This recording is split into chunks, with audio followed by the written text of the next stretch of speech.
দুষ্টতান্ত্রিক, তুই যাই করিস না কেন আমি তোকে আমার জাদুর কাঠি কখনোই দেব না। ঠিক। আমার সারা শরীর পড়ে গেল। এই নাও জাদুর ডালিম বাড়ি, এখন থেকে তোমাদের আর কোনোই অভাব থাকবে না। হে সৃষ্টিকর্তা, বাহিরে এত বৃষ্টি হচ্ছে, দেখে তো মনে হচ্ছে এবার বন্যা না হওয়া পর্যন্ত বৃষ্টি থামবেই না। সে কি মা, এবার বন্যা হবে? বন্যা হলে তো বাড়িঘর সব ভাসিয়ে নিয়ে যাবে, আর আমরাও তো ডুবে মারা যাব। না রে মা, এইসব কথা বলতে নেই। জীবন মরণ তো সবই সৃষ্টিকর্তার হাতে। কার মৃত্যু যে কখন কিভাবে হবে সেটা স্বয়ং সৃষ্টিকর্তাই জানে। সৃষ্টিকর্তা ছাড়া আর কেউই ভালো বলতে পারে না। তুই এখন ঘুমিয়ে পড়, আর আমি তো আছি তোর সাথে। ঠিক আছে মা।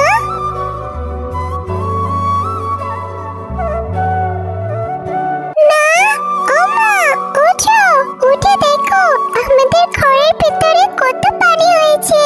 আমরা কি এই পানিতে মাছ ধরতে পারবো মা? আরে হ্যাঁ, তাই তো দেখছি। তবে এত পানি ঘরের ভিতর এলো কিভাবে?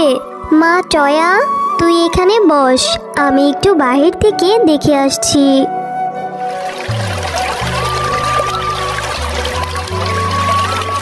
এ কি, বাহিরেও তো দেখি পানি এসেছে। তার মানে কি কালকে রাতের বৃষ্টিতে বন্যা হয়ে গিয়েছে? মা টয়া, আমাদের গ্রামে তো দেখছি বন্যা হয়েছে, সারা গ্রাম পানি দিয়ে তলিয়ে গিয়েছে। এখন আমরা এই পরিস্থিতিতে কি করব? সে কি মা, তাহলে এখন আমাদের কি হবে? আমরা তো এই পানিতে ডুবে মারা যাব মা। না রে মা, এসব কথা মুখে আনতে নেই। তুই দাঁড়া, আমি একটু ভেবে দেখছি কি করা যায়। ঠিক আছে মা। মা মিনা, চল আপাতত আমরা আমাদের ঘরের চালে আশ্রয় নিই, তারপরে দেখা যাবে কি করা যাবে। মা, আমরা আপাতত থাকার জন্য তো একটা জায়গা পেয়েছি, কিন্তু কাল রাতের থেকে তো আমরা না খেয়ে আছি। মারে, এখন তো আমাদের কাছে খাওয়ার মতো কিছু নেই, কিন্তু কিছু শুকনো মুড়ি আছে। তুই এখন একটু কষ্ট করে এগুলো খেয়ে নে রে মা। ঠিক আছে মা, তুমিও খেয়ে নাও। না রে মা, আমি এখন খাবো না, আমার খিদে নেই। না মা, আমি জানি তুমিও কাল রাতের থেকে না খেয়ে আছো, তাই তুমি না খেলে আমিও খাবো না মা। মারে, আমাদের কাছে কিছু অল্প মুড়ি আছে, এখান থেকে যদি আমি এখন খাই তাহলে পরে তোকে আর মুড়ি খেতে দিতে পারবো না। মা, প্রয়োজন হলে আমি পরে না খেয়ে থাকবো, কিন্তু এখন যদি তুমি না খাও তাহলে আমিও যে খেতে পারবো না মা। ঠিক আছে রে টয়া, আমি খাবো, এখন তুইও খা। দাঁড়া, আমি মুড়িটা বের করছি।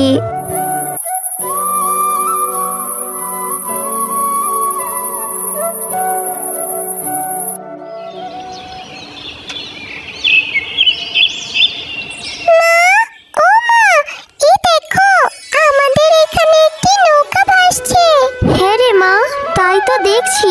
সৃষ্টিকর্তা নিশ্চয়ই উত্তম পরিকল্পনাকারী। তিনি নিশ্চয়ই আমাদের এই পরিস্থিতিতে আমাদের সাহায্য করার জন্য এই নৌকাটা পাঠিয়েছে। চলো আমরা এই নৌকা দিয়ে খাবার খুঁজে আনি। মারে, এই বন্যায় আমাদের সকলেরই অবস্থা এক। কারো ঘরেই এখন পর্যাপ্ত পরিমাণের খাবারের মজুদ নেই। কোথায় খাবার পাবো রে মা? তার চেয়ে বরং চল আমরা এই নৌকাটি দিয়ে অন্য কোনো শুকনো জায়গায় চলে যাই। ঠিক আছে মা, কিন্তু আমরা যাব কোথায়? জানি না রে মা, তবে এখানে তো পানির পরিমাণ বেড়েই চলছে। কিছুদিনের মধ্যেই তো পানি চাল পর্যন্ত ছুঁই ছুঁই হয়ে যাবে। তাই এই অবস্থায় এখানে থাকার চেয়ে অন্য জায়গায় খোঁজ করাই ভালো হবে। হ্যাঁ মা, তুমি ঠিকই বলেছো। চলো আমরা কোনো শুকনো জায়গার খোঁজ করি। তারপর তারা মা ও মেয়ে নৌকাটা ভাসিয়ে দেয়, আর ভাসতে ভাসতে একটি জায়গায় যেয়ে পৌঁছায়। মা, আজ 2 দিন ধরে নৌকায় ভাসছি,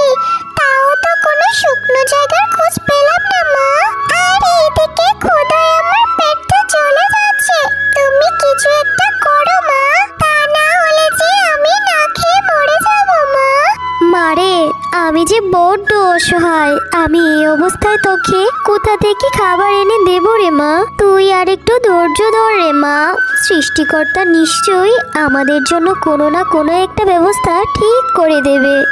মা টয়া, ও যে দূরে একটা শুকনো দ্বীপ দেখা যাচ্ছে, চল আমরা ওইখানে যাই।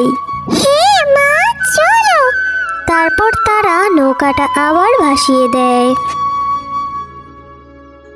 মা দেখো, এই দ্বীপটা কত সুন্দর। এটা কোন জায়গা মা? জানি না রে মা, এইটা কোন জায়গা, তবে এই জায়গাটা অনেক সুন্দর। এর আগে কখনো আমি এত সুন্দর জায়গা দেখিনি।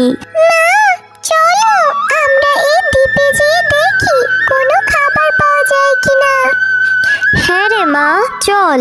এই শয়তান পরী, তোকে আমি ভালোই ভালোই বলছি, তোর এই জাদুর লাঠিটা আমাকে দিয়ে দে, না হলে এর ফল ভালো হবে না কিন্তু। দুষ্ট তান্ত্রিক, তুই যাই করিস না কেন, আমি তোকে আমার জাদুর কাঠি কখনোই দেব না। ঠিক আছে, তুই যদি তোর জাদুর কাঠি আমাকে না দিস তাহলে আমিও তোকে আর বাঁচিয়ে রাখবো না। এবার বল কি করবি তুই? তোর যা করার করে নে, আমি তোকে কিছুতেই আমার জাদুর কাঠি দেব না।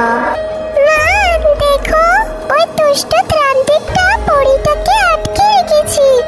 আমাদের ওই পরীটাকে বাঁচাতে হবে মা। হ্যাঁ রে মা, তুই ঠিকই বলেছিস, আমাদেরকে ওই পরীটাকে বাঁচাতে হবে। তুই এখানে দাঁড়া, আমি কিছু একটা করছি। হ্যাঁ মা, যা করার তাড়াতাড়ি করো।